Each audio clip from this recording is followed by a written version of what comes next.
Terima kasih. Assalamualaikum warahmatullahi wabarakatuh. Waalaikumsalam warahmatullahi wabarakatuh.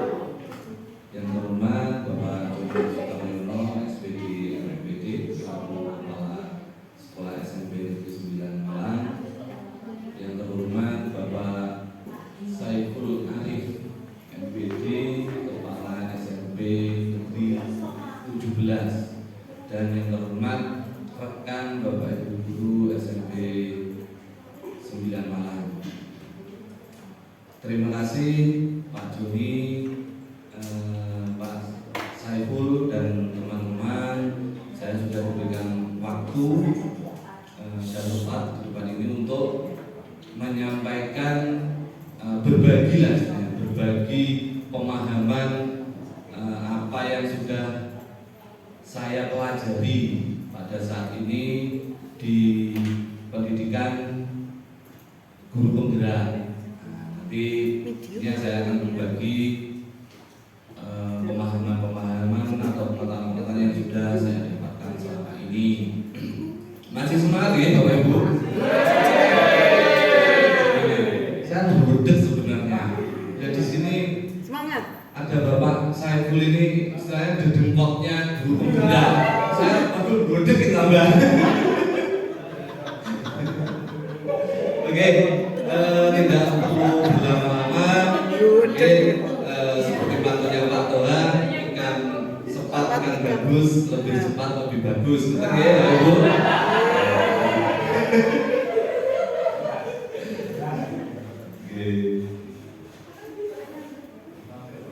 Saya akan menyebarkan pemahaman dan penerapan pengalaman tentang budaya positif. Ya.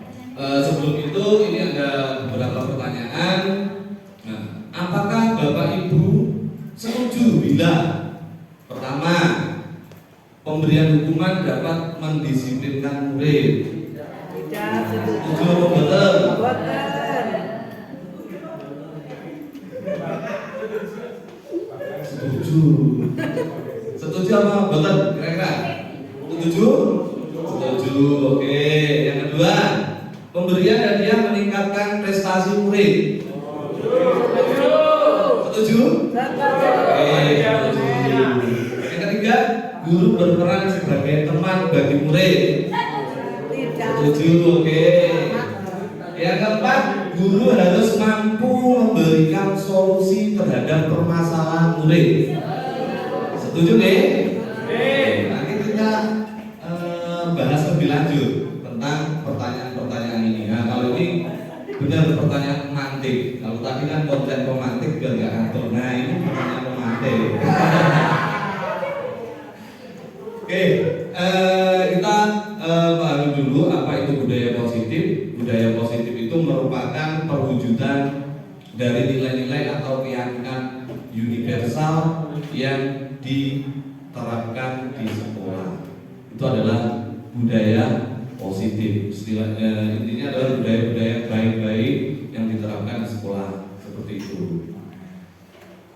Nah, ini ada konsep inti dalam kegiatan hari ini terkait dengan budaya positif. Yang pertama, apa itu disiplin positif? Yang kedua, motivasi perilaku manusia. Yang ketiga, posisi kontrol guru, keyakinan kelas atau sekolah, kebutuhan dasar manusia, dan yang terakhir adalah segitiga restitusi. Apa begitu ya? Nah, nanti insya Allah secara bertahap akan saya jelaskan. Ini biar nggak ngantuk. Biar nggak ngantuk. Kelihatan ya, Bapak Ibu? Oke, kelihatan.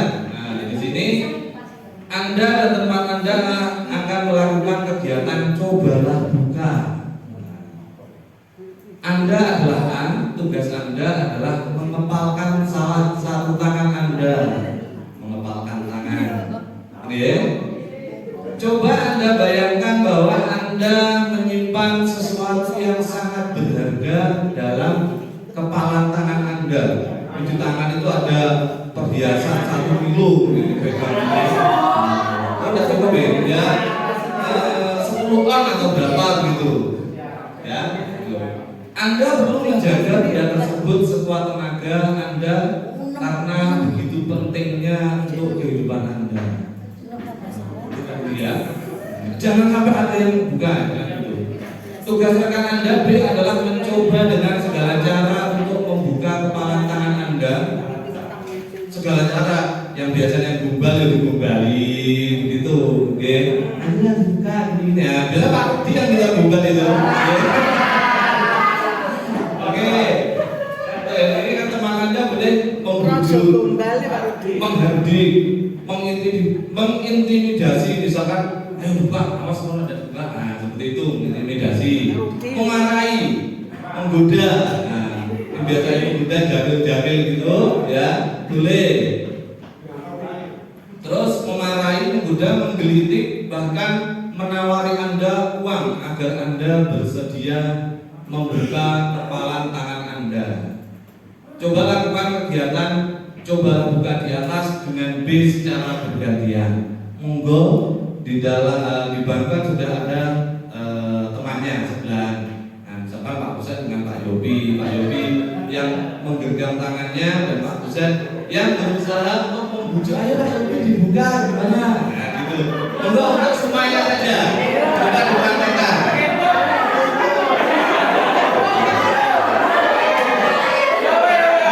Pak Andika tidak boleh macam-macam loh ya.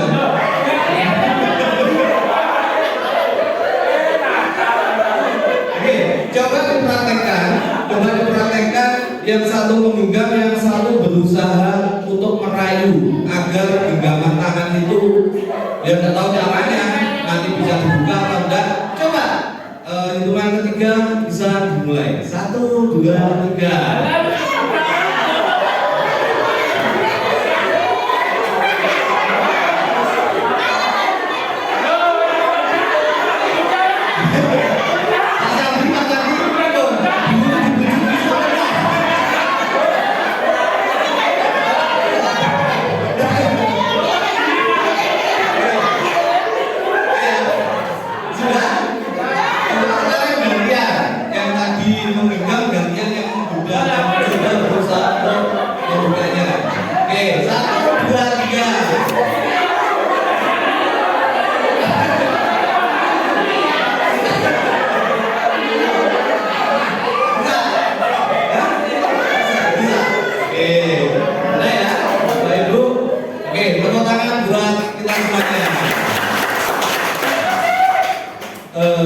Ini setelah kalian Bapak Ibu berdiskusikan, Bapak Ibu bisa menanyakan tadi mengapa alasannya dibuka, mengapa alasannya yang B atau yang A membuka itu tadi. Tapi sebenarnya dalam kegiatan ini bukan siapa yang memegang kendali. Dalam kegiatan ini sesungguhnya siapa yang memegang kendali atau kontrol untuk membuka atau menutup tangan tersebut. Istilahnya yang ditanyakan itu bukan terkait dengan dibuka atau enggak, Yang memiliki kontrol untuk membuka atau menutup tangan itu siapa? Diri sendiri, ya. Tidak ada gangguan dari orang lain, kan? Meskipun Pak Sandi tadi ratu buka, apa juga?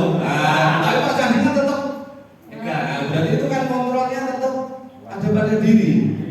Meskipun Pak Sandi membuka juga itu kan, waduh, nanti saya tidak dibuka, saya diancam. Nah, kontrolnya masih tetap pada Pak Sandi sendiri.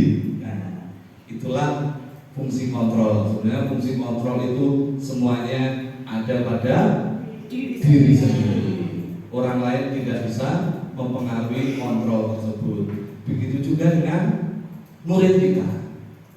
Selanjutnya, ini ya, terkait dengan disiplin. Dalam pemikiran Bapak Ibu semuanya, kalau sudah mendengar kata disiplin itu apa ya?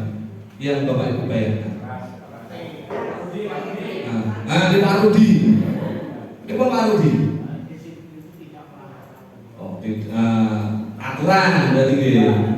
Terus apa? Tertib. Terus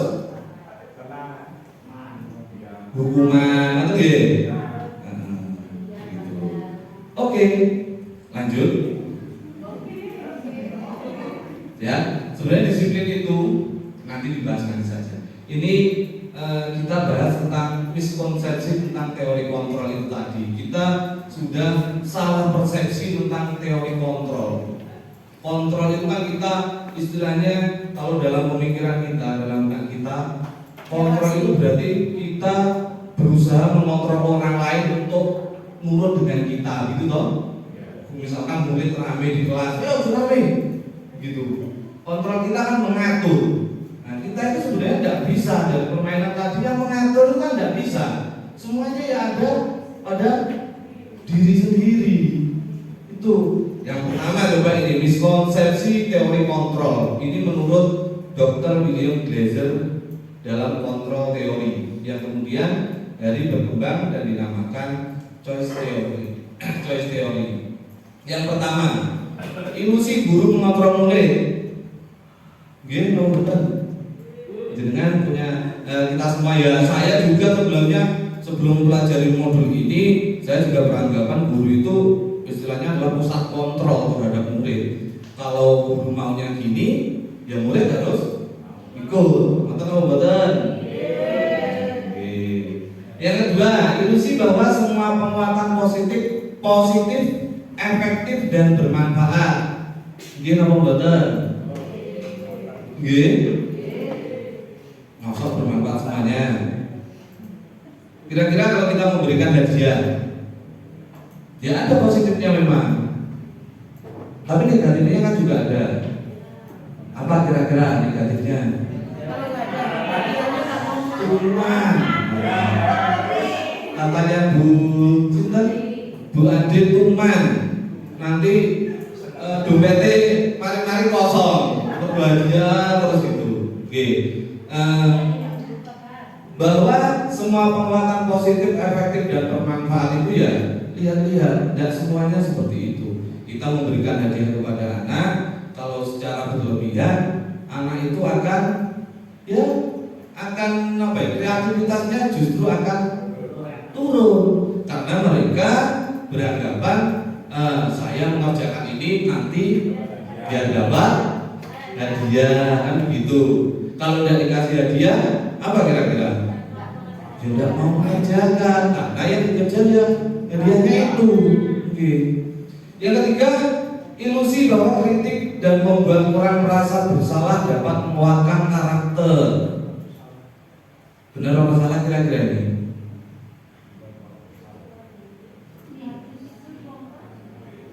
Membuat rasa bersalah. Kalau membuat rasa bersalah, kamu itu tidak kasihan sama ibu kamu lah di sekolah, baik masalah terus kan gitu tuh biasanya buat masalah terus, tidak kasihan sama ibu kamu.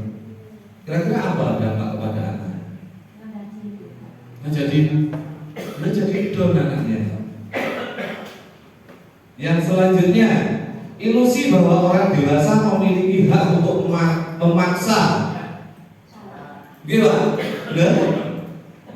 Ini kan miskonsepsi, sebenarnya teori kontrol itu tidak seperti itu. Ya, Pak. Ini loh. Ya, ini perbedaan stimulus respon dengan teori kontrol. Kelihatan apa betul Bapak Ibu? Kelihatan ya? Oke. Kalau stimulus respon, realitas kebutuhan kita sama. Tapi kalau teori kontrol, realitas kebutuhan kita berbeda. Seperti yang dijelaskan oleh Bapak Saiful tadi di depan tentang paradigma pendidikan, bahwa pendidikan itu adalah menuntun anak sesuai dengan kodratnya. Gitu. Jadi seperti itu, setiap anak itu memiliki karakter yang berbeda-beda. Ada anak yang suka pembelajaran itu diselingi dengan permainan-permainan. Ada anak yang justru gemar membaca, terus ada anak yang lebih gampang memahami ketika kita memutarkan video. Ada anak yang gampang memahami ketika anak itu mendengarkan atau membaca artikel, kan macam-macam gitu. Semua orang melihat hal yang sama kalau stimulus respon. Setiap orang memiliki gambaran berbeda. Yang ketiga, kita mencoba mengubah orang agar berpandangan sama dengan kita. Bisa tidak kira-kira? Kita berusaha memahami pandangan orang lain tentang dunia. Kita sebagai guru harusnya kan memahami. Anak itu tidak bisa dipaksa sesuai dengan keinginan kita, tidak bisa. Anak yang sukanya misalkan dalam dunia editing, kalau tugasnya disuruh membuat teks pidato dalam bentuk tulis, kadang ya sulit, susah. Tapi kalau dalam bentuk editing, misalkan pidato langsung nanti diupload di TikTok atau di Instagram, dia lebih senang, lebih semangat. Seperti itu. Selanjutnya, perilaku buruk dilihat sebagai suatu kesalahan. Kita kadang memandang murid kita itu melakukan perilaku buruk itu, ya salah itu, salah semuanya, gini menghakimi lah terhadap murid. Terus semua perilaku memiliki tujuan. Sebenarnya mereka berbuat seperti itu kita harus memahami tujuannya apa sih. Anak saya kok melakukan tindakan seperti itu, tapi kadang kita enggak sampai seperti itu. Pokoknya rame di kelas, ya sudah, kamu rame saja di kelas. Tapi kita tidak menyadari siswa rame itu mungkin karena apa? Ya karena pembelajaran kita monoton, mungkin ceramah saja begitu. Ya siswa biasanya monoton, ya nggak suka saja rame sendiri mainan HP gitu. Misalkan kita mencoba pembelajaran di kelas itu dengan inovasi-inovasi, misalkan dengan game-game, dengan permainan-permainan, insya Allah murid akan lebih tertarik. Itu. Orang lain bisa mengontrol saya. Kalau teori kontrol, hanya Anda yang bisa mengontrol diri Anda seperti tadi. Saya bisa mengontrol orang lain, Anda tidak bisa mengontrol orang lain. Pemaksaan ada pada saat bujukan gagal. Kolaborasi dan konsensus menciptakan pilihan-pilihan baru. Yang terakhir, model berpikir menang kalah. Kalau teori kontrol itu model berpikir menang-menang, win-win solution, kan seperti itu. Jadi misalkan murid kita di sekolah, di kelas kurang antusias dalam belajar, nah kita berikan apa ya, ngobrol bareng-bareng sharing, kenapa kamu kurang gini. Nah, kita sebagai guru evaluasi itu, oh ternyata pembelajaran saya itu monoton, tidak menarik, jadi anak-anak rame. Itu ya. Lanjut. Dalam rangkaian menciptakan lingkungan positif, salah satu strategi yang perlu kita tinjau kembali adalah penerapan disiplin di sekolah kita. Apakah telah efektif? Apakah masih perlu ditinjau kembali? Apa sesungguhnya arti disiplin itu sendiri? Dan apa kaitannya dengan nilai-nilai kebajikan? Ini pengertian dari disiplin positif. Disiplin positif merupakan cara penerapan disiplin yang mengajarkan anak dalam menumbuhkan kesadaran diri serta bertanggung jawab berdasarkan nilai-nilai kebajikan. Nilai-nilai kebajikan itu ya nilai-nilai yang ada di profil pelajar Pancasila itu tadi. Oke. Jadi dalam disiplin positif ini siswa itu memiliki motivasi untuk melakukan nilai-nilai kebajikan itu tadi tanpa ada paksaan dari luar. Jadi dari motivasinya sendiri. Misalkan datang ke sekolah, siswa datang ke sekolah tepat waktu itu karena takut jika dihukum. Itu termasuk disiplin apa betul? Kan bukan disiplin. Anak memakai sepatu hitam karena kalau tidak memakai sepatu hitam nanti terkena hukuman poin atau disuruh push up atau apa atau disuruh. Nah, itu belum bisa dinamakan disiplin. Kalau disiplin itu berarti yang muncul dari motivasi dirinya sendiri tanpa adanya faktor-faktor pengaruh dari luar. Itu namanya baru disiplin. Ini nilai-nilai kebajikan tadi. Di profil pelajar Pancasila itu ada beriman bertakwa kepada Tuhan, yang Maha Esa dan berakhlak mulia, mandiri, bernasab kritis, kebinekaan global, bergotong royong, kreatif. Terus ada lagi nilai kebajikan universal berdasarkan 9 pilar karakter. Ini ada cinta Tuhan dan segenap ciptaannya, kemandirian, sopan santun, diplomatis, saling menghormati. Terus ada the 7 essential virtus moral intelligence. Nah, ini bahasa Inggris. Kalau saya bahasa Indonesia saja kelihatan ini yang bahasa Inggris ya. Oke, di situ ada empati, suara hati, kontrol diri, rasa hormat, kebaikan, toleransi dan keadilan. Ini loh motivasi perilaku manusia. Jadi manusia melakukan perbuatan-perbuatan atau perilaku itu atas dasar ini. Yang pertama untuk menghindari ketidaknyamanan, seperti yang sudah saya jelaskan tadi, datang tepat waktu biar tidak dihukum, biar tidak dicegat tatip. Dicegatnya apa? Dihadang tatip, nanti tidak boleh masuk kelas. Yang kedua untuk mendapatkan imbalan atau penghargaan. Terkadang anak kita itu melakukan tindakan atau perilaku itu karena faktor mendapatkan penghargaan. Yang ketiga, untuk menjadi orang yang mereka inginkan dan menghargai diri sendiri dengan nilai-nilai yang mereka percaya. Ini adalah motivasi perilaku manusia. Dan tanpa kita sadari, tidak sulit. Kita saja sebagai guru terkadang untuk disiplin itu kan karena ada faktor, aduh, nanti saya tidak disiplin telat TPP itu tidak cair. Nah, begitu. Ada yang seperti itu nih.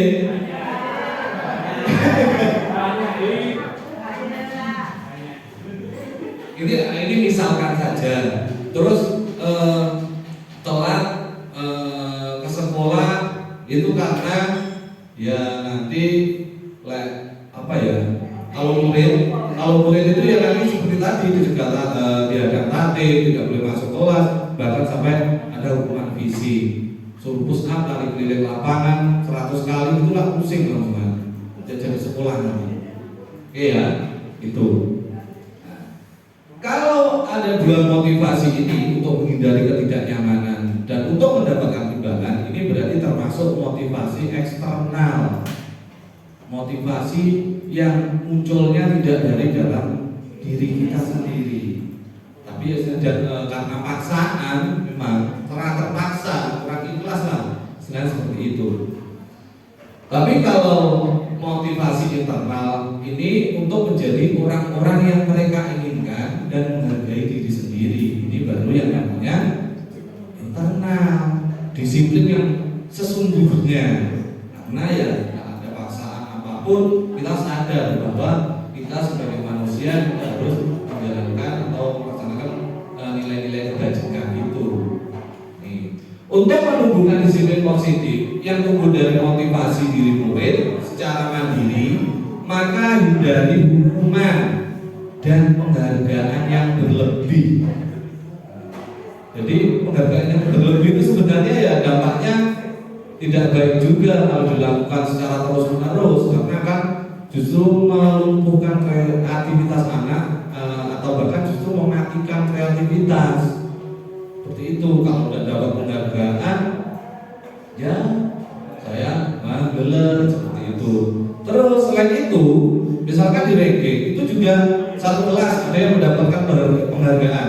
Ranking 1 dapat ini. Dampaknya juga ada di teman-temannya satu kelas toh. Waduh, saya minder, nilai saya begini, saya tidak dapat hadiah, akhirnya minder juga. Ini saya juga baru tahu setelah mempelajari ini. Aduh, ternyata apa yang saya lakukan selama ini salah ya ternyata. Oh, seperti ini, seperti itu. Kaget saya sebenarnya melakukan itu. Aduh, seperti ini. Seperti itu. Ini biasanya ini tidak begitu kelihatan ya.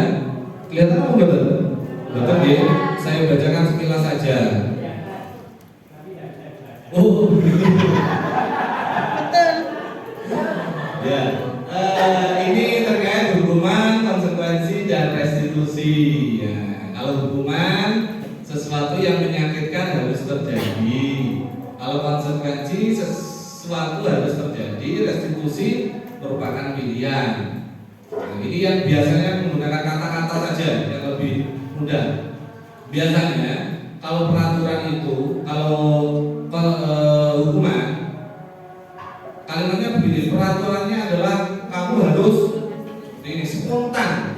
Hukuman itu biasa spontan, tanpa persetujuan, tanpa diketahui siswa.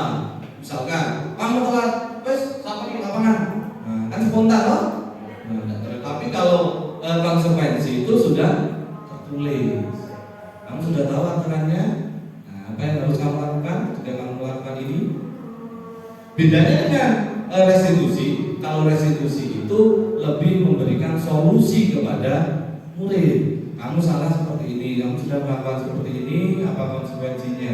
Kira-kira untuk memperbaiki perilaku kamu, apa yang harus kamu lakukan? Nah, itu kan guru memberikan solusi. Kita harusnya memberikan solusi. Kita tidak bisa mengejas das murid salah ini, kamu harus seperti ini. Nah, ini hukuman tidak terencana. Murid tidak dilibatkan, bersifat satu arah, berupa hukuman fisik atau psikis. Kalau konsekuensi lebih terencana, disepakati sesuai peraturan, murid tetap dibuat tidak nyaman. Sikap guru selalu memonitor murid. Nah, kayak ada buku tatip itu kan sebenarnya alat untuk memonitor. Nah, ini sudah berapa kali melakukan pelanggaran. Tapi tidak diberikan solusi-solusi. Tapi kalau restitusi, proses menciptakan kondisi bagi murid untuk memperbaiki kesalahan. Diberikan solusinya bagaimana untuk biar perilakunya lebih baik lagi. Itu namanya restitusi. Lanjut, kira-kira ini ada pertanyaan. Mencatat 100 kali di dalam buku kalimat saya tidak akan terlambat lagi karena terlambat ke sekolah. Ini kira-kira hukuman atau konsekuensi? Hukuman. Yang kedua, lari mengelilingi lapangan basket 2 kali karena terlambat hadir di sekolah. Hukuman. Membersihkan coretan yang dibuatnya di meja tulis. Konsekuensi. Murid diminta untuk push up 15 kali karena tidak menggunakan masker ke sekolah. Hukuman. Menggantikan kertas tugas teman yang telah dicoret-coret. Berjemur di lapangan basket pukul 12 siang karena mengobrol dengan teman. SMP 9 muridnya seneng ngabe nyaman. SMP 9 insya. Gurunya sudah tidak ada yang menghukum, terus mantap. Ini loh yang saya maksud dihukum oleh penghargaan tadi. Nah, ini dihukum oleh penghargaan. Terus lucu gitu. Satu, mematikan kreativitas. Penghargaan itu akan mematikan kreativitas. Yang kedua, menurunkan kualitas. Jadi pekerjaan itu kalau tidak dibayar, ya kerjaannya asal-asalan. Asal nggak dibayar aja kerjaan apa adanya, salah bikin KRI. Itu mengurangi ketepatan. Nah, karena mengharapkan hadiah, akhirnya misalkan diberi ini analisa gambar-gambar ini, terus cepat-cepatan, tidak tepat. Pengennya kan dapat hadiah, saya nanti cepat selesai, udah dapat hadiah. Ternyata meleset. Nah, jadi kan mengurangi ketepatan. Terus yang keempat, merusak hubungan. Seperti tadi teman yang satu kelas dapat hadiah, yang lain tidak dapat, akhirnya iri, terus ya mentalnya down seperti itu. Ini yang kelima, seharusnya melemahkan motivasi dalam diri. Ini karena dapat hadiah, akhirnya ya motivasinya lemah bukan karena muncul dari diri sendiri, ya karena diberikan penghargaan. Itu ternyata penghargaan itu bisa menghukum. Selain beberapa motivasi tersebut, perilaku manusia juga didasari oleh 5 kebutuhan dasar.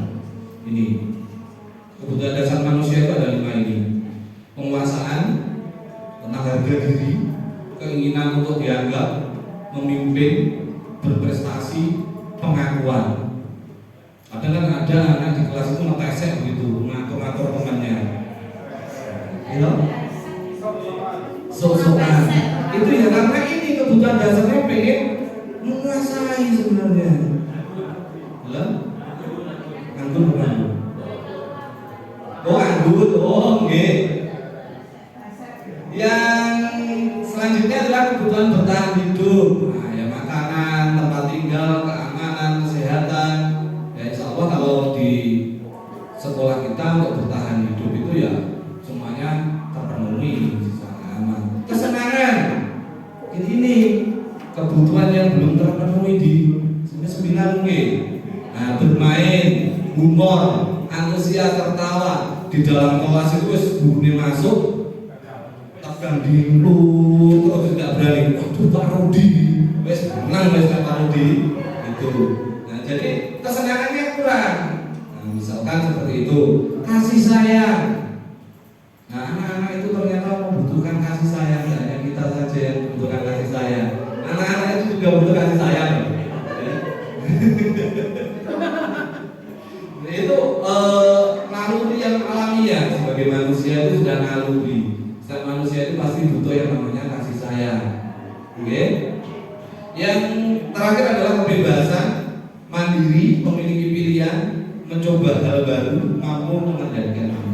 Nah, kebebasan. Nah, makanya ada istilah yang namanya pembelajaran berdiferensiasi. Nah, ini kebebasan untuk memfasilitasi kebebasan anak ini. Anak tidak bisa nulis teks pidato, disuruh teks pidato ya tidak bisa. Anak disuruh membuat PowerPoint tidak bisa, disuruh PowerPoint tidak bisa. Akhirnya apa? Tugas-tugasnya keleran, tidak terpenuhi. Misalkan disuruh membuat clipping, tidak bisa membuat clipping, Pak saya, ya pokoknya harus buat clipping. Teman-temannya membuat clipping, kok kamu mau buat apa? Tidak boleh, ya. Karena kebebasan anak itu ya tidak bisa kita paksa-paksa. Justru kita sebagai guru kita memberikan kebebasan. Sudah, kamu tidak bisa buat clipping, kamu kira-kira mau buat apa? Oh saya tak mau buat konten di TikTok, tapi materinya atau temanya sama Pak ini. Oke, seperti itu. Oke, lanjut. Ini tentang keyakinan. Mengapa keyakinan kelas atau sekolah bukan peraturan? Kira-kira menurut Bapak Ibu, kenapa kok keyakinan bukan peraturan? Biasanya ya peraturan. Oh gitu. Biasanya peraturan loh. Ya, biasanya Peraturan sekolah. Kenapa kok tidak peraturan, justru keyakinan? Kalau peraturan biar anak-anak ngerti kalau melanggar berarti ada hukumannya. Oke, kalau peraturan itu yang bagi yang melanggar dihukum, oke? Nah, tapi kalau keyakinan itu kan kesepakatan bersama, ada solusi-solusinya. Mantap. Jadi ini sebelum itu, mengapa kita menggunakan helm ketika mengendarai sepeda motor? Alasannya apa, Bapak Ibu? Keselamatan apa? Karena takut ditilang. Karena takut ditilang. Yang kedua, mengapa kita memakai masker? Alasannya? Oke. Kalau apa takut kena Satpol PP? Oke, karena kesehatan ya Bapak Ibu. Oke, berarti itu adalah motivasi atau nilai-nilai kebajikan yang bagus muncul dari kita. Mengapa kita membayar pajak? Mantap. Takut didenda. Takut misalkan tidak bayar PDAM airnya mati. Nah, berarti itu bukan dari motivasi kita. Oh, aku bayar ini. Oke Bapak Ibu.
Ya, Bu.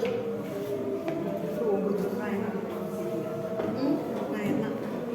Gak enak tau? Kan jadi gak enak. Makan Makan kita gitu. di rumah kayak gak nyaman. Kata dia gak dikit cuma begini. Ini gue enak. Ombong, terus kuat. Terus orang tua ini.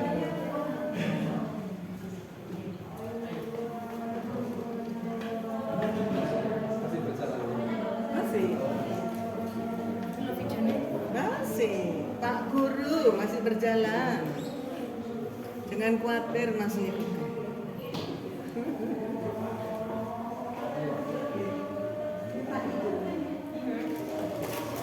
kesel ya kamu.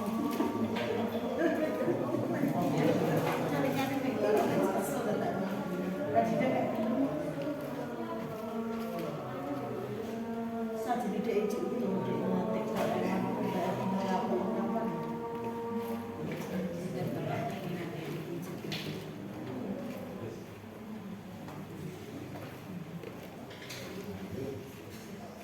Lanjut ya Bapak Ibu. Ini keyakinan kelas. Keyakinan kelas atau sekolah merupakan upaya yang dibuat bersama, melibatkan siswa atau warga sekolah. Jadi ada kolaborasi antara Bapak Ibu guru dengan murid. Itu ada kolaborasinya. Kalau peraturan kan seperti Bu Tuti tadi bilang, kalau peraturan itu ya kalau melanggar dihukum seperti itu tanpa ada kesepakatan dengan Siswa. siswa. Ini. Keyakinan kelas lebih bersifat abstrak daripada peraturan yang lebih rinci dan konkret. Keyakinan kelas berupa pernyataan-pernyataan universal. Pernyataan keyakinan kelas senantiasa dibuat dalam bentuk kalimat positif. Misalkan, jangan rame di kelas.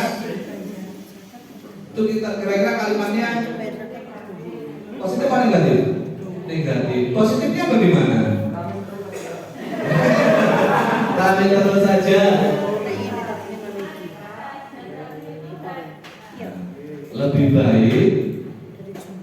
Ayo diam. Oke, kalau yang positif belajarlah yang fokus. Yang lebih positif loh. Jangan buang sampah sembarangan. Itu kalimatnya positif apa negatif? Negatif. Positifnya? Betul sekali. Sip. Ini prosedurnya seperti ini.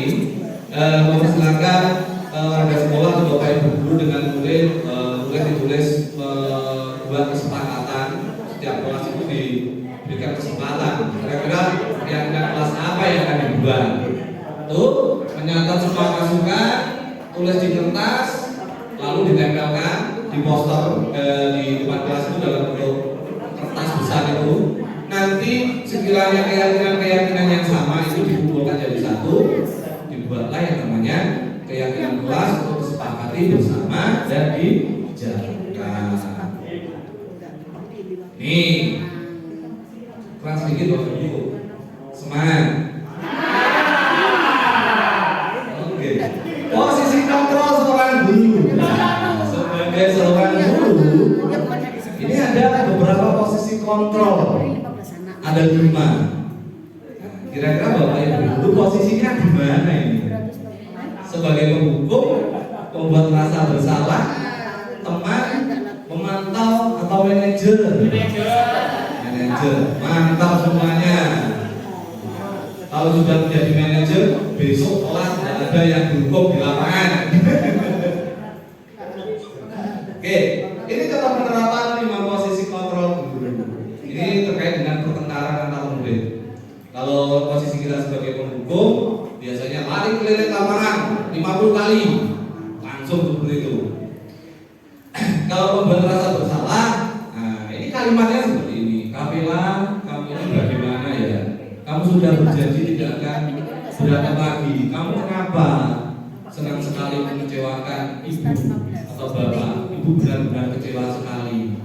Nah, kalimat seseorang di posisi membuat rasa bersalah itu sebenarnya lebih rendah, ya gitu kan, membuat kelas itu tenang. Karena dimarahi seperti itu langsung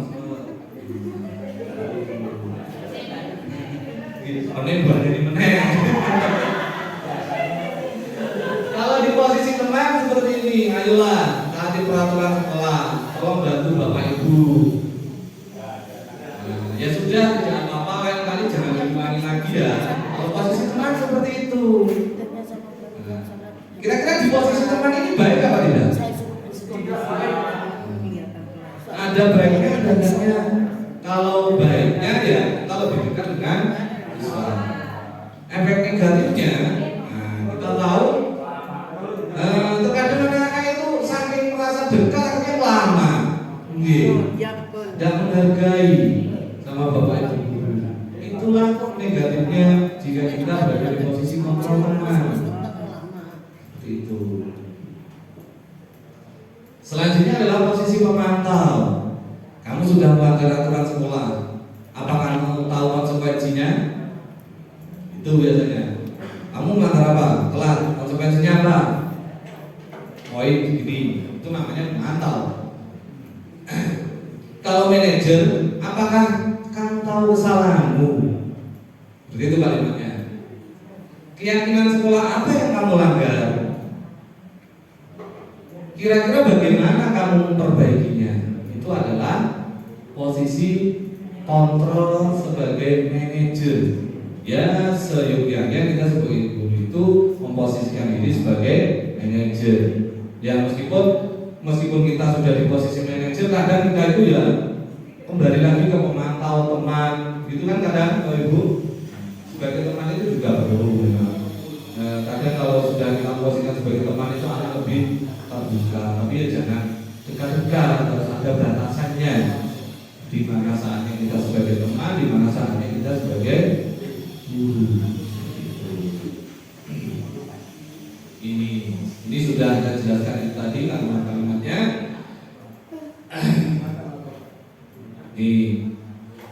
Kalau manajer itu posisi di mana guru berbuat sesuatu bersama dengan murid, ya, adanya kolaborasi itu tadi. Salah solusinya apa?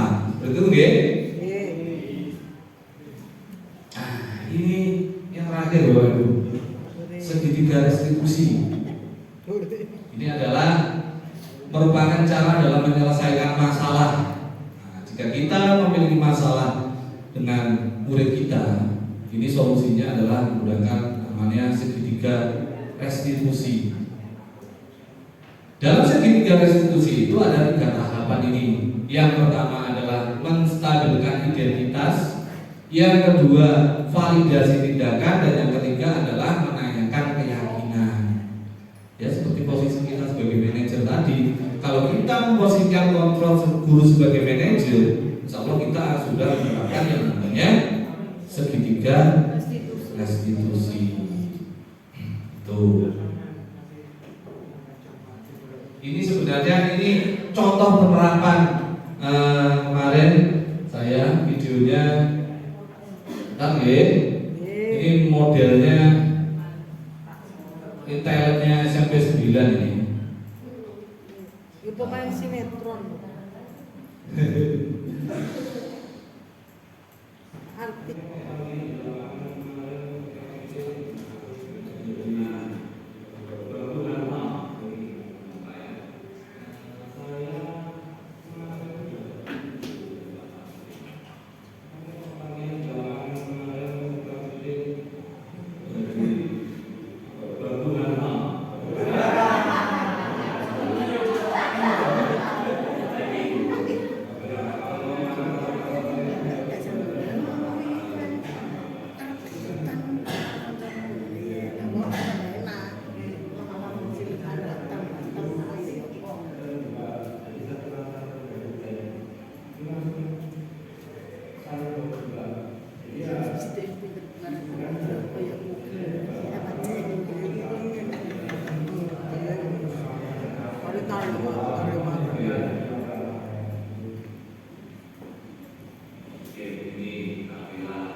Habis terusin.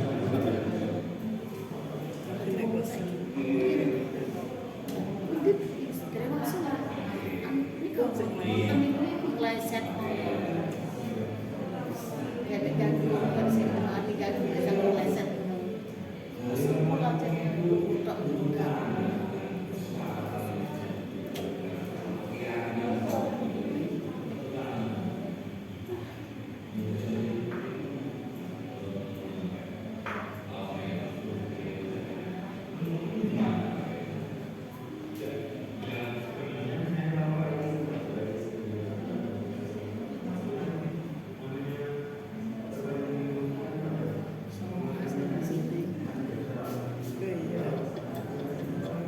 Kelas semua.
Oke, terima kasih Bapak Ibu. Itu tadi adalah contoh video dalam penyelesaian masalah menggunakan segitiga restitusi seperti itu tadi. Jadi dari apa yang sudah saya sampaikan ini semoga menjadi tambahan pengetahuan sebenarnya lebih bermanfaat lagi, sehingga SMP 9 itu akan mencipta lingkungan atau dunia yang berkualitas, di mana anak-anak nyaman, anak-anak bersemangat, termotivasi dalam belajar, sekolah itu tertib, teratur, berjalan sesuai dengan budaya-budaya positif yang ada di sekolah tanpa adanya paksaan, tapi karena ada motivasi diri dari masing-masing murid. Mungkin itu yang bisa saya sampaikan. Nanti untuk lebih jelasnya mungkin bisa kita berkolaborasi. Budaya positif itu tidak akan berjalan dengan baik di sekolah jika tidak ada kolaborasi dengan seluruh warga sekolah, mulai dari bapak ibu guru, mulai dari semuanya, karyawan, semuanya. Tanpa adanya kolaborasi yang baik, maka budaya positif di sekolah itu tidak akan bisa terwujud. Mungkin itu. Terima kasih untuk Bapak Joni dan Pak Saiful atas kesempatan untuk bisa menyampaikan apa yang sudah saya dapatkan. Wassalamualaikum warahmatullahi wabarakatuh.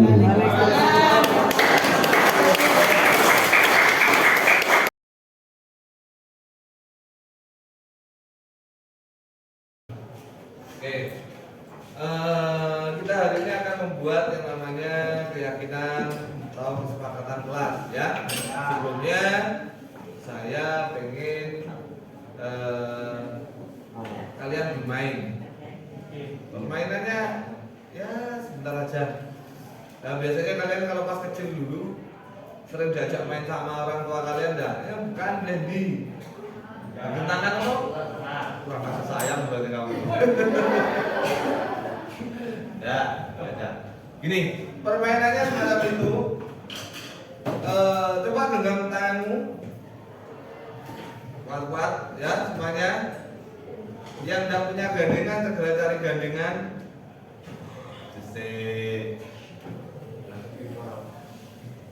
Kalau sing gandengannya laki-laki perempuan, tidak ada ya, aman.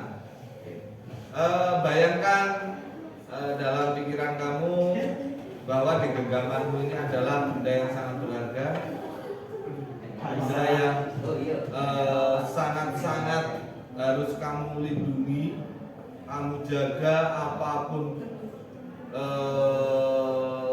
tantangannya, apapun resikonya, kamu akan menjaga ini dengan sekuat tenaga, ya. Oke, paham? Paham? Paham? Genggam tanganmu. Oke. Selanjutnya instruksi yang kedua, ya, kan bersebelahan. Teman sebelahnya nanti gantian merayu ke teman sebelahnya yang genggam tangan dengan cara apapun. Boleh merayu, menggombal, menghardik, mengancam, tindak boleh menjotos, ya. Kalau jotos ya kamu buka jotos, nah itu tidak boleh ya. Jadi dengan cara apapun, boleh merayu, itu buka.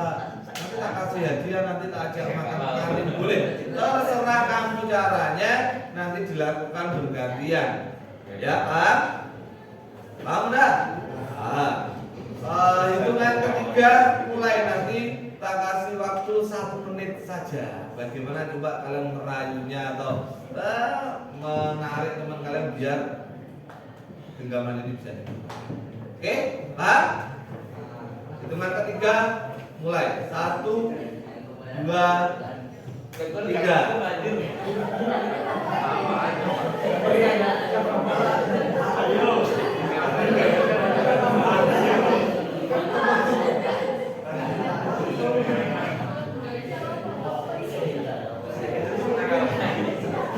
Coba dirayu.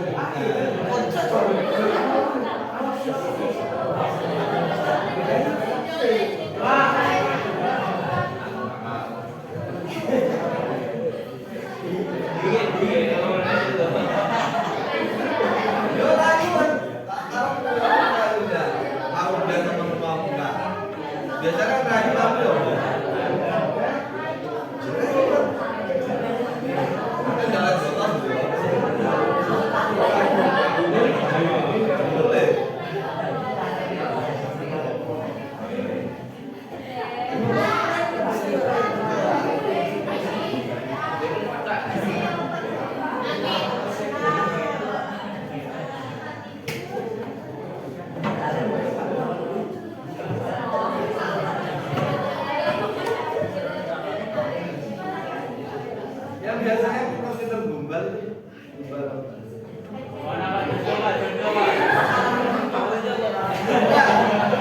Ya, sekarang gantian. Yang merayu dan yang menggenggam. 1, 2, 3. Ganti.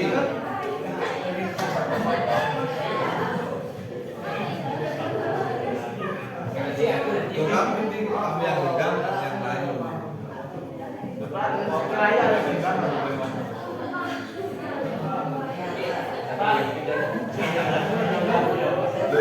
Jalan Pak.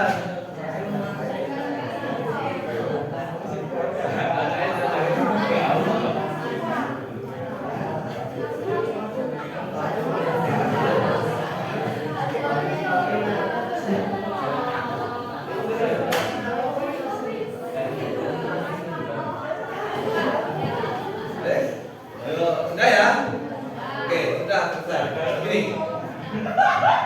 Ya kamu boleh merayu, boleh mengancam hardik, terserah kamu. Upaya kamu bagaimana kamu membuat teman kamu itu ya. Oke, ada yang berhasil membuka? Tidak ada. Berarti rayuannya kurang? Mau kayaknya.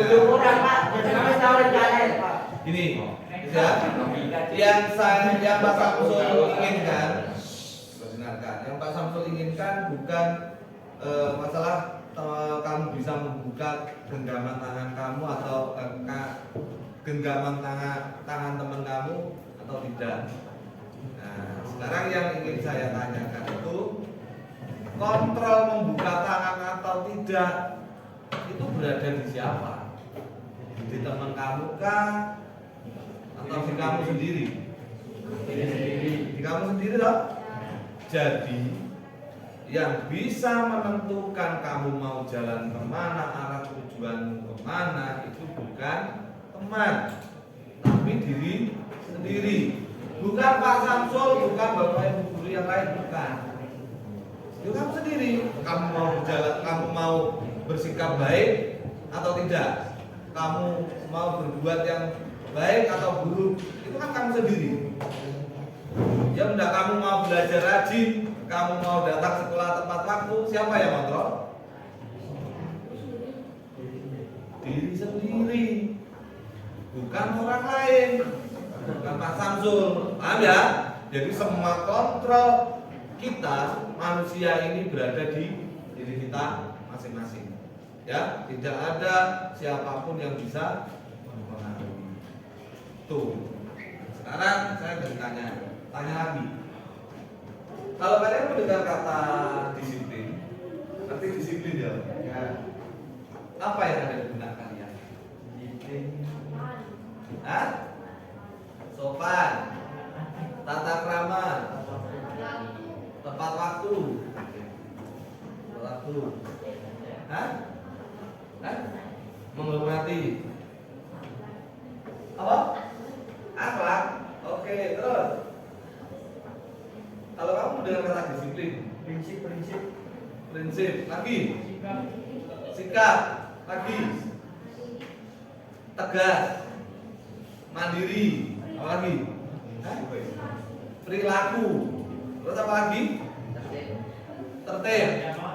Hah? Banyak itu apa sih? Hukuman itu ya, biar disiplin. Peraturan, tadi ada yang bilang peraturan. Itu yang ada di benak kalian. Kemarin ada di kelas lain itu kalau mendengar kata disiplin itu yang ada di benaknya itu adalah Pak Rudi. Jadi dia nggak tahu saya. Lihat kenapa Pak Rudi? Ya pokoknya Pak Rudi. Gitu loh saya. Saya bertanya itu bukan masalah jawaban kamu benar atau salah, enggak. Saya enggak menyalahkan kalian jawaban. Nah, yang saya tanyakan di benak kamu loh. Apa kalau kalian mendengar kata disiplin? Apa yang kalian lakukan di sini? Ya jawab Pak Rudi, tidak apa-apa. Pak Rudi mungkin karena selain telat cegah Pak Rudi, akhirnya yang dia baik benarnya itu Pak Rudi. Ada, boleh lah. Jadi kalau kalian mendengar yang namanya kata disiplin, berarti yang saya dengar kalian itu ya aturan, tata tertib, mungkin hukuman, tata krama, ada akhlak, kemandirian, Ini ya tadi ya. Nah, itu berarti ada di anggaran. Teori kontrol diri tadi banyak erat dengan disiplin ini tadi. Banyak erat. Kamu bisa dikatakan disiplin jika ini ada sebuah pernyataan lagi. Saya tanya, kalian datang sekolah tepat waktu itu karena paksaan atau karena motivasi diri sendiri? Karena yakin, koyoke paling telat, cek ndak dihukum lek berangkat pagi, ya benar. Ya. Terus kamu pakai sepatu hitam ini karena terpaksa apa? Aturan ya berarti. Karena terpaksa ya? Terpaksa. Nah, mau kamu ini bukan masalah. Kamu ini saling sharing saja. Kalian terpaksa atau karena memang motivasi saya akan menjadi orang yang lebih baik. Nah, rambutmu panjang, rambutmu pendek-pendek gini karena terpaksa apa? Karena ya dari dirimu sendiri. Terpaksa ya. Berarti itu kamu belum bisa dikatakan yang namanya disiplin. Yang namanya disiplin itu adalah sikap baik atau nilai-nilai yang baik yang kamu terapkan itu muncul dari dirimu sendiri, bukan karena pengaruh orang lain atau pengaruh peraturan ataupun pengaruh hadiah. Kan kalian biasanya di SD belajar rajin biar ranking 1 akhirnya dapat hadiah, apa enggak? Iya, itu bukan itu juga masuk juga motivasi, tapi kalau motivasi itu hadiah itu dilakukan secara terus menerus, nanti kalian akan kreativitas kalian, kemandirian kalian akan hilang. Iya benar kira-kira. Yang dulunya kelas 1 sampai kelas 6 SD, kalau juara kelas dikasih hadiah sama ibunya, setelah SMP tidak dikasih. Gimana perasaanmu? Biasa, macam kamu udah tahu ranking ya biasa. Gimana perasaanmu? Kecewa kan? Lu kok nggak dikasih, dikasih ya seperti itu. Tapi kalau itu motivasi dari dirimu sendiri, kamu belajar rajin, hadiah itu adalah bonus. Tidak akan menimbulkan rasa kecewa, ya bonus. Di setiap usaha-usaha itu pasti ada bonusnya, bonusnya seperti itu. Tanpa kamu minta akan datang sendiri. Orang tuamu akan anak kelas gini deh. Apa ini? Saya tadi ambil rapor kamu juara 1 ini ikut saya ke kamar HP, tak berikan HP kan, benar deh. Itu kalau dari motivasi diri kamu tidak akan memiliki rasa kecewa, rasa minder juga enggak. Seperti juga halnya berangkat sekolah. Kalau kamu berada motivasimu sendiri ya aman-aman saja, tidak sih kesusu lain. Kalau gerbang udah, ya kamu pasti lebih tertata. Malam udah siap-siap jadwal pelajaran ini, setrika, baju ditata rapi, besok subuh bangun mandi, sarapan, mandi, sholat, sarapan, setelah itu berangkat naik kompres. Tapi kalau datang tempat waktu itu karena terpaksa bukan dari motivasi sendiri, ya kelabaan. Jadwal dulu mono, buku pelajaran belum siap, bajunya masih di cucian, wes pakai akhirnya ngepir, gitu, kayak sekop sepeda motor kayak ini, ngepir kan, itu bukan dari motivasi sendiri, bukan dari kontrol dirimu sendiri. Kamu yang bisa memperbaiki itu. Di Al-Quran juga sudah ada, hadisnya kan ada. Allah tidak akan memperbaiki nasib seseorang kecuali orang itu berusaha. Jadi kamu tidak ada usahanya, apa akan berubah dengan kamu? Tidak berubah. tidak akan berubah. Yang bisa menentukan itu ya benar tadi, diri kita sendiri. Allah yang mengijabahi, ya, seperti itu. Ya, jadi mulai sekarang ubahlah dirimu itu tanpa adanya paksaan-paksaan dari luar yang kurang baik, baiki. Ya, selanjutnya kita akan membuat yang namanya kesepakatan keyakinan kelas, bukan peraturan. Kenapa kok bukan peraturan? Kenapa kok bukan peraturan? Tak kasih sticky note tapi nanti tulis ya, harus sudah ada itu. Tuh, dua belakang ya.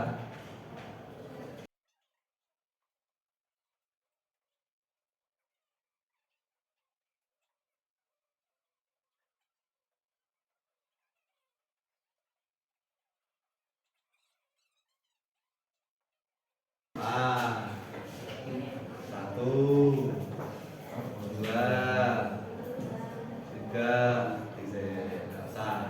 dasar ditulis. Kenapa keyakinan buka tidak ditulis? Kenapa keyakinan kelas bukan peraturan kelas? Hah? Ada yakin? Ada yang tahu? Kalau peraturan itu seperti apa sih? Menurut kalian? Wajib dipatuhi, perintah, keyakinan.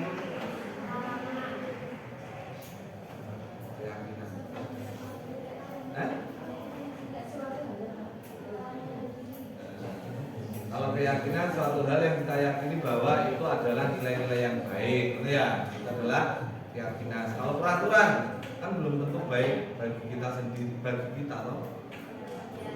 Jadi intinya gini, kalau peraturan itu tidak disepakati bersama, akan tetapi kalau keyakinan disepakati bersama.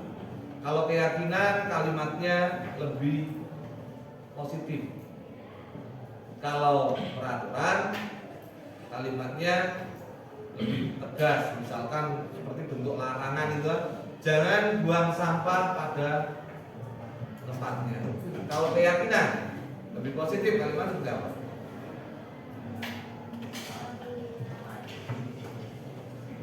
Buanglah sampah pada tempatnya. Yang lucu lagi itu bahasanya polisi itu tambah, polisi lalu lintas itu sekarang lebih keren, lebih humanis,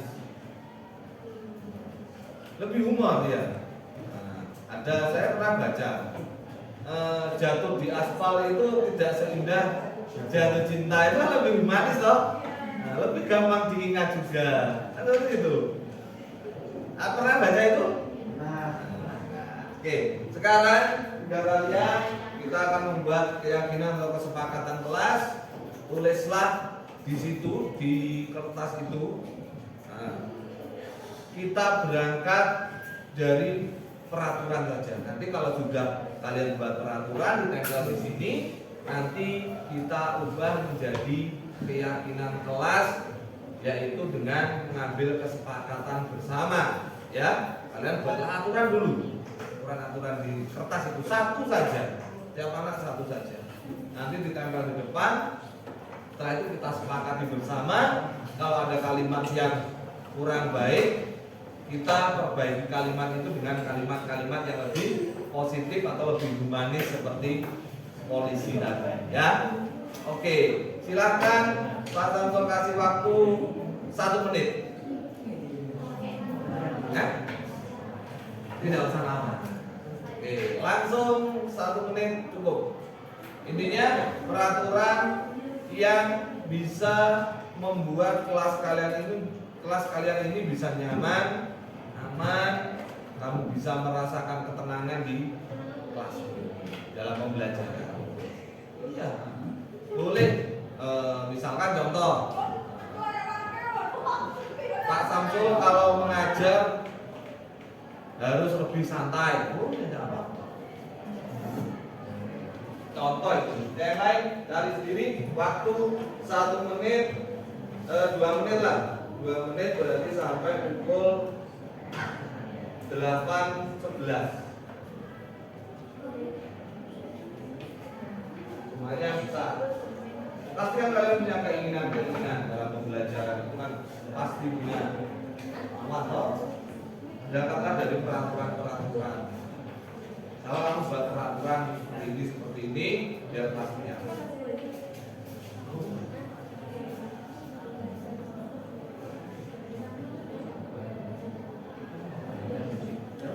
Inginkan apa? Tidak apa boleh dua, tidak apa-apa. Dua tidak apa-apa, wes kalau maunya dua bolehlah. Satu tidak apa-apa. Kan setiap orang pasti punya keinginan. Tidak mungkin tidak punya itu kan.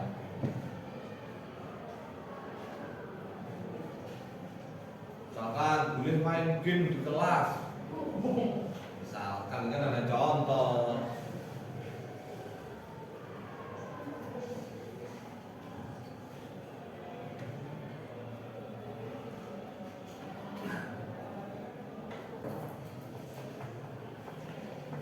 Sudah?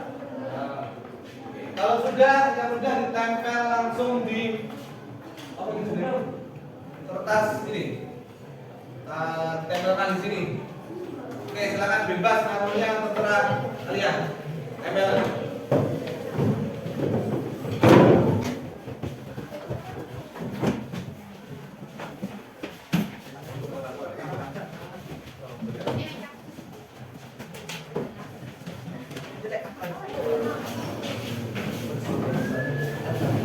Oke, sudah semuanya? Kita akan baca satu persatu ya. Nanti kita ambil yang sekiranya nanti sama mirip-mirip gitu digabungkan saja ya. Oke. Yang pertama, boleh tidur di kelas. Boleh tidur di kelas. Selesai boleh bermain HP. Ini. Yang kedua ini ada mendengarkan saat guru sedang menjelaskan.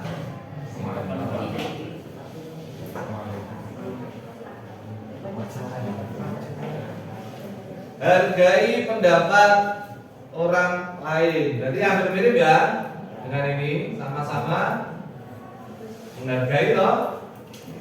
Diperbolehkan ke belakang atau ke kamar mandi 2 orang. Kenapa sendiri tidak berani loh? Nih, kalau ngantuk boleh makan snack, jajan. Dan kalau pelajaran Pak Samsul harus santai dan humoris agar murid-muridnya tidak ngantuk. Ini kodol ini. Ya. Nah, mirip. Yang ini ketika mengerjakan tugas boleh mendengarkan lagu tapi dengan headset. Coba di sini ya. Ini kan hampir mirip. Saat mengerjakan tugas boleh mendengarkan lagu. Setelah mengerjakan tugas boleh ngemil. Makanan ringan.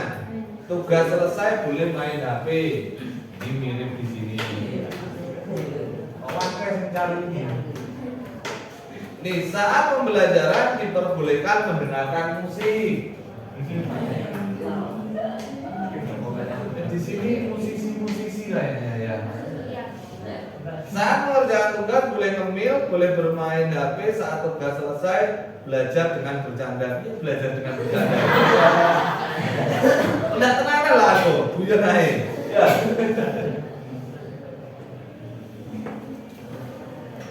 Boleh makan dan minum.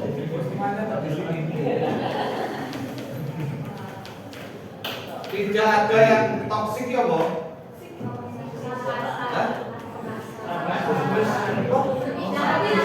Oh, mau kasar. Berarti di sini ya artinya.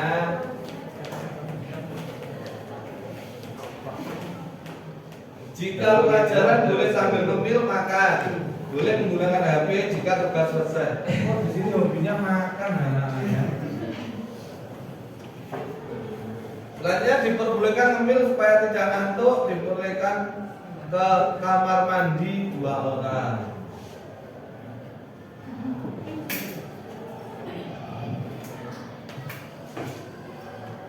Boleh mendengarkan musik di saat berkarya, tapi harus fokus memperhatikan. Jadi sini ya. Oke, kok kita kabeh. Saat pelajaran banyakin bercanda, boleh mendengarkan musik. Kok banyakin bercanda ini ya apa? Jadi gimana ini?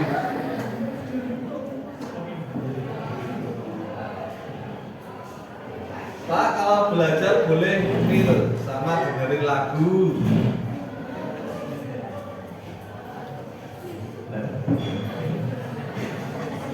Kalau selesai mengerjakan, semuanya di sini.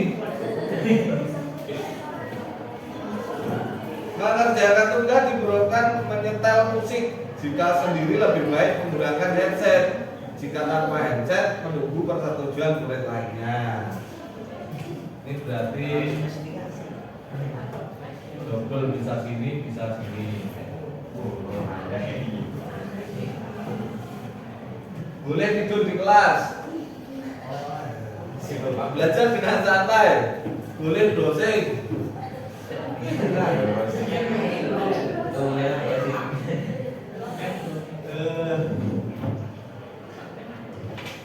Pembelajaran dengan santai, boleh mendengarkan musik saat mengerjakan tugas.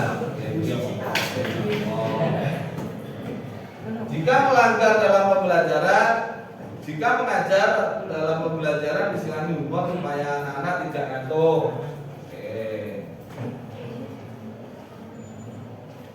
Siswa diperbolehkan minum dan ngemil.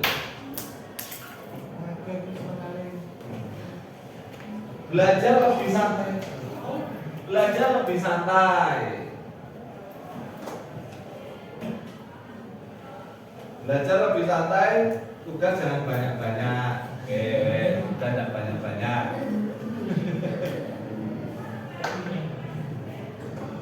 Lebih suka dijelaskan materi dan daripada harus membaca materi sendiri. Dongeng Mas Abdul berarti ya nanti. Tapi Pak Samsul menjelaskan harus tidur gimana? Iya. Oke. Dari apa namanya? Peraturan-peraturan yang kamu buat ini, keinginan-keinginan yang kamu buat ini, ada beberapa poin nanti yang bisa dijadikan kesepakatan. Oke. Di sini kebanyakan yaitu boleh main HP, bermusik, ngemil, makan. Kira-kira nilai positif apa ini? Kebebasan ya, bertanggung. Kebebasan ya, bertanggung. Boleh kalian ngemil. Kalau makan boleh apa enggak kira-kira? Janganlah ya, kalau makan benda ya. Kalau minum bolehlah, mendengarkan musik bolehlah, tapi jangan keras-keras, gitu ya. Nah, yang penting tidak mengganggu, kalian merasa nyaman, santai. Tapi takutnya musik itu ada semuanya dengan suka loh. Ada yang teman kalian belajarnya kalau mendengar sesuatu yang agak keras kan terganggu. Jadi kalian harus pakai set. Itu pun dilaksanakan ketika pas mengerjakan tugas ya. Jangan waktunya Pak Samsul menjelaskan kamu mendengarkan musik ini. Nah, ya. Makanya ini nilainya diambil yang namanya kebebasan bertanggung. Tulis di buku dulu. Poin 1 di buku PKN. Ya, ini maksudnya tak suruh sekretarisnya saja, sekretarisnya saja ditulis di bukunya. Ya, sekretaris. Yang pertama adalah kebebasan yang bertanggung jawab, ya, bebas, kan boleh bebas, tapi memiliki rasa tanggung.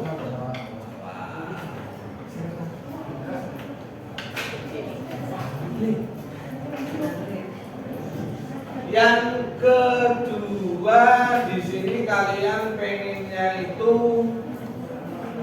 nih mendengarkan saat guru sedang menjelaskan.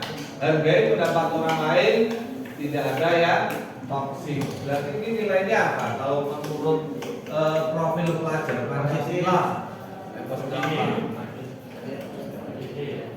ada berangkat,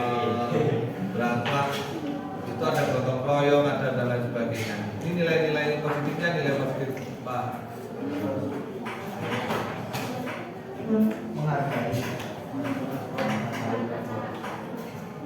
Apa?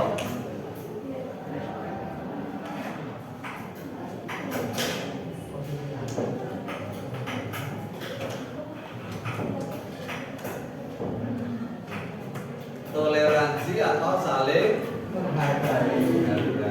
Tulis ya. Yang kedua itu ya, toleransi dan saling menghargai.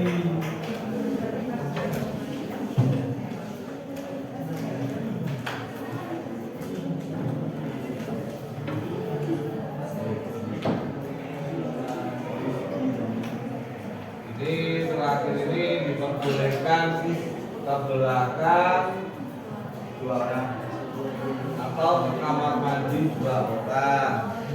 Apa? Oke. Kira-kira kalau gotong royong kelas kalian, kelas kita untuk pembelajaran nanti diperlukan enggak? Nilai-nilai gotong royong itu perlu. Nah, membantu teman, saling tolong menolong, berarti itu adalah nilai gotong royong. Tulis gotong royong. Ya.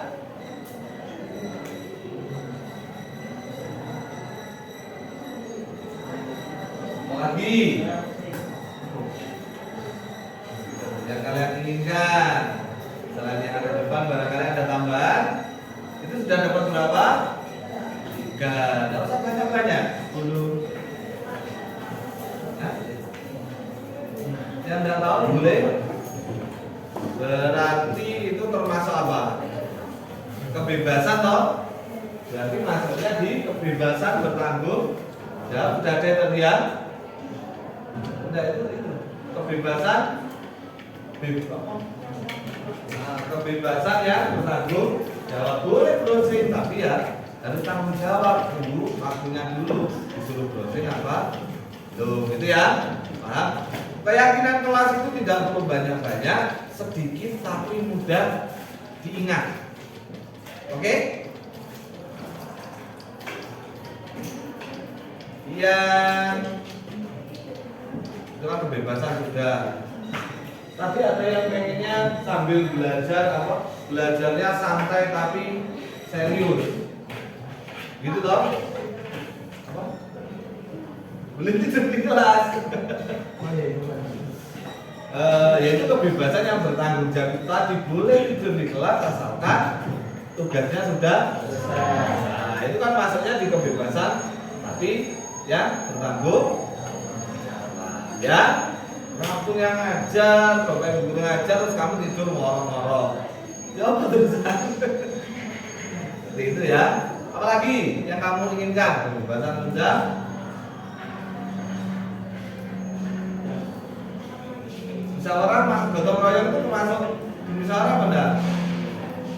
Menurut kalian? Musyawarah sendiri atau apa gandeng sama gotong royong?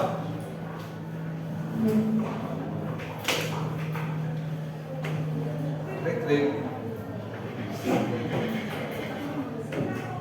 Ya, berarti demokrasi itu kan termasuk juga kebebasan. Wes, tambahin itu 4 ya. Itu sudah 4 toh? Masih 3.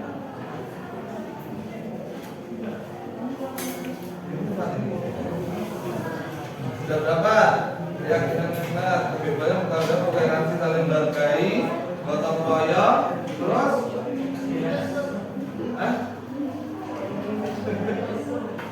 masuk ke apa ya namanya? Tadi teman kalian di sini butuh yang namanya kenyamanan dalam belajar. Kan pengennya belajar yang santai, kamu loh, tidak banyak tugas. kunci jawaban dikasih gitu ya. Terus akhirnya udah ulangan saja. Oke, ada berapa? 4 ya? 4 cukup? Oke. Kalau 4 cukup, ya 4 saja enggak apa-apa. Enggak usah banyak-banyak. Itu kamu kan nanti gampang untuk mengingatnya. Nah, sekarang kita cari kesepakatan. Apa? Apanya? Oh, saya nanti ya. Dari kesepakatan itu tadi ada kebebasan bertanggung jawab. Tulisan dulu ya. Yuk, sekretaris di depan sini. Tidak apa-apa, yang penting terbaca. Tidak harus banget, yang penting terbaca. Nah, tulis di sini ya. Nah, nilai-nilai itu tadi, kesepakatan itu tadi, tulisan di depan.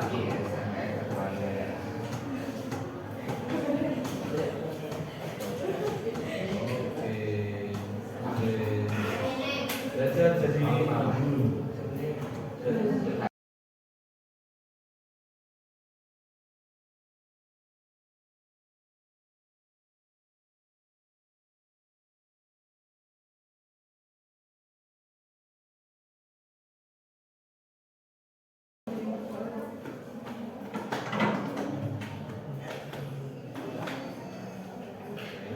Itu bagus.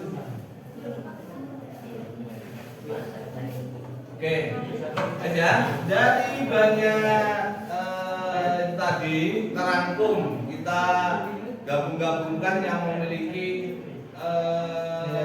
keyakinan yang sama.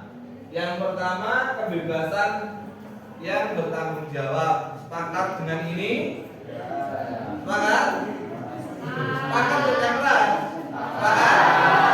Nah, oke, semangat mas, bentar lagi nih sekarang. Oke.